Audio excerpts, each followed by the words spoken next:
كل حاجة بقت صعبة قوي، حتى العلاقات بقت صعبة. مش عشان الحب اختفى، لا، علشان الناس بقت عايزة تحس من غير ما تستثمر في حاجة.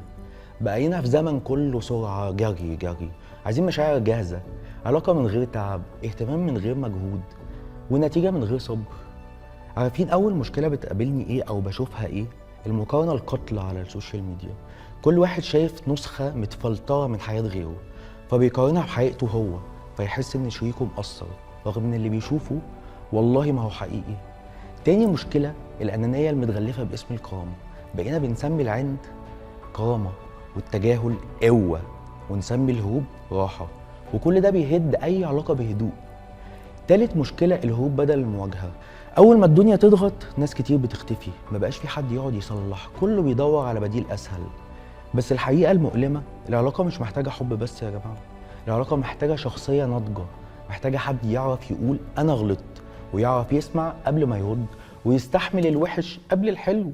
مش بس حلو، الحياة مش وردي. الحب بقى سهل تلاقيه قوي، لكن نادر تلاقي حد يعرف يحافظ عليه. حد فاهم حاجة؟